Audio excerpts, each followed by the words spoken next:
National mission on natural farming, प्राकृतिक खेती के लिए एक नेशनल मिशन का फैसला लिया गया। इसमें केमिकल फ्री और सस्टेनेबल फार्मिंग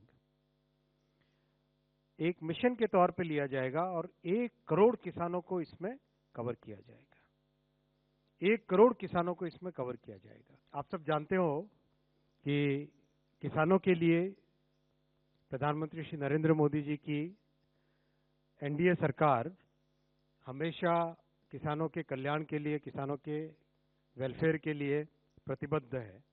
आज एक बहुत बड़ा फैसला लिया गया है, national mission on natural farming, प्राकृतिक खेती के लिए एक नेशनल मिशन का फैसला लिया गया है। ये एक पाथ ब्रेकिंग फैसला है, क्योंकि हम सब जानते हैं कि हमारे देश में एक बड़ी रिक्वायरमेंट है जो किसानों की जमीन है, भूमि है, मिट्टी को स्वस्थ रखने की और केमिकल रहित प्रोडक्ट से इंसानों को स्वस्थ रखने की। इसीलिए ये एक बहुत महत्वपूर्ण आज फैसला लिया गया है और ये फैसला साथियों पुराने कई फैसलों की कड़ी में है।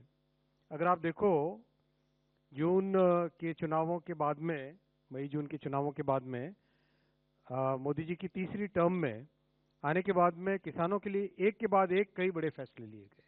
ये आपके सामने एक लिस्ट है जो पिछले कई कैबिनेट ब्रीफिंग्स में आपके सामने प्रस्तुत की गई है। तो ये 10 प्रोजेक्ट तो इस पेज पे है, अगले पेज पे और 9 प्रोजेक्ट है। टोटल 2-2.5 लाख से ज़्यादा के टोटल प्रोजेक्ट्स अप्रूव हुए हैं और आज उसी कड़ी में national mission on natural farming करीब 2481 करोड़ रुपए का प्रोजेक्ट है। इसका पहला एक्सपेरिमेंट हुआ था 2019-20 में। अच्छा इसका रिजल्ट आया, कई लोगों ने इसको बहुत उत्साह के साथ अपनाया। उसके बाद में 22-23 में एक और थोड़ा बड़ा एक्सपेरिमेंट किया गया कि गंगा जी के किनारे दोनों साइड 5-5 किलोमीटर का एक कॉरिडोर लिया गया। उस कॉरिडोर में नेचुरल फार्मिंग हो, केमिकल रहित फार्मिंग हो। उसका बहुत अच्छा रिजल्ट आया। करीब करीब देश भर में 10 लाख हेक्टेयर के आसपास नेचुरल फार्मिंग यानी प्राकृतिक खेती के द्वारा किया गया। तो आज जो मिशन लिया गया इसमें केमिकल फ्री और सस्टेनेबल फार्मिंग एक मिशन के तौर पे लिया जाएगा और 1 करोड़ किसानों को इसमें कवर किया जाएगा। 1 करोड़ किसानों को इसमें कवर किया जाएगा और बहुत ध्यान रखा जा रहा है कि जो विलिंग फार्मर्स हैं, जो विलिंग पंचायत हैं, उनको आगे लाए और एक प्राकृतिक खेती के लिए जो इकोसिस्टम चाहिए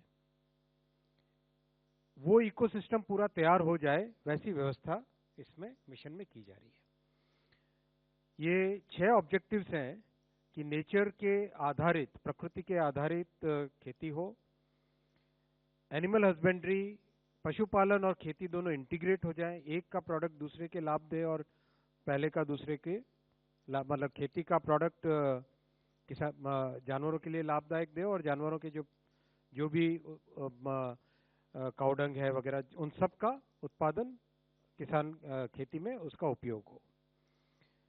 बहुत फोकस दिया जाएगा नॉलेज क्रिएशन पे और रिसर्च पे, और फोकस किया जाएगा जो फार्मर्स अपने अनुभव लेके आते हैं, उन अनुभवों के आधार पे क्या साइंटिफिक नए लॉजिक तैयार किए जा सकते हैं। साइंटिफिक मेथड के अनुसार कॉमन स्टैंडर्ड्स बनाए जाएंगे, क्योंकि ये प्रोडक्ट देश में और विदेश में दुनिया भर में इसकी प्रसिद्धि होने वाली है। तो वहाँ पे कॉमन स्टैंडर्ड, साइंटिफिक तरीके से चेक की हुई लेबोरेटरीज, वो सब बहुत महत्वपूर्ण होंगे। और एक सिंगल नेशनल ब्रांड की बनाई जाएगी इस मिशन में, जो कि केमिकल फ्री प्रोडक्ट के लिए उपयोग में की जाएगी। इस प्रोग्राम को मिशन, बहुत बड़ा मिशन है ये, एक ह्यूमंगस टास्क है।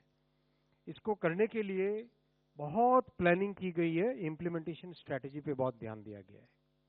कैबिनेट में जब माननीय शिवराज जी ने इसके बारे में बताया था, बहुत डिटेल में किस तरह से इम्प्लीमेंटेशन किया जाएगा उन्होंने बताया, तो वो सारा आपके सामने रखा गया है।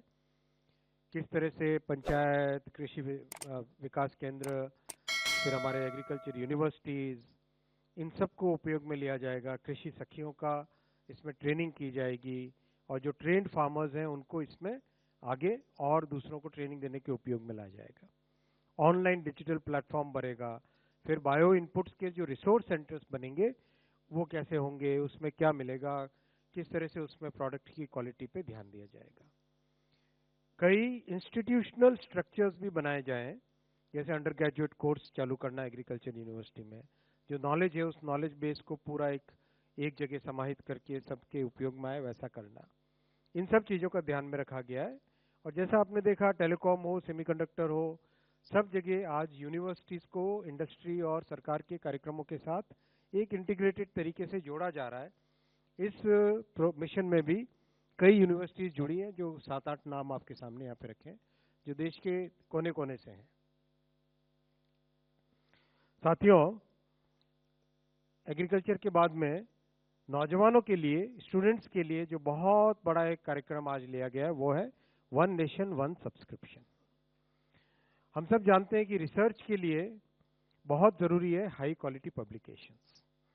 हाई क्वालिटी पब्लिकेशंस महंगे होते हैं और हम सब जानते हैं कॉलेज में जब पढ़ते थे एक अच्छा जर्नल पढ़ना हो कितना एक्सेस कितनी कम रहती थी।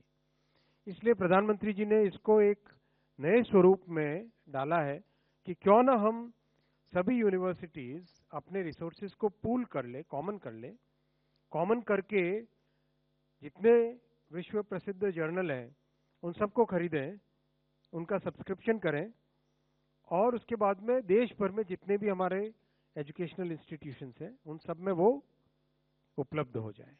It's a very interesting thought and this has led to the 6,000 crore programme for one nation one subscription.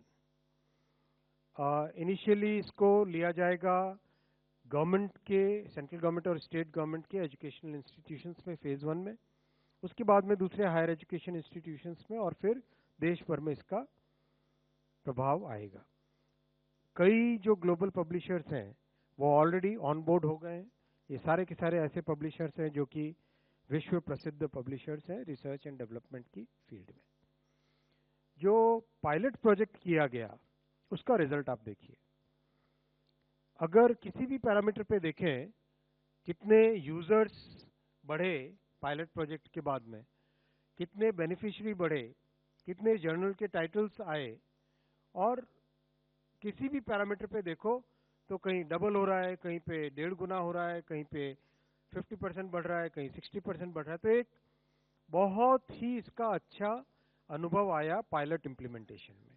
इसीलिए आज कैबिनेट में माननीय प्रधानमंत्री जी ने एक विस्तृत रूप से इस प्रोग्राम को आज अप्रूव किया। मैं इसके आगे आता हूं। अटल इनोवेशन मिशन। भारत में हमारे नौजवान स्टूडेंट्स किस तरह से एक इनोवेशन की तरफ बढ़े, कैसे एंटरप्रेन्योरशिप में आगे आए, इसके लिए अटल इनोवेशन मिशन चालू किया गया था। इसमें शुरू के रिजल्ट बहुत अच्छे आए। 10,000 से अधिक अटल टिंकरिंग लैब्स खुली हैं देश के 730 से अधिक डिस्ट्रिक्ट्स में।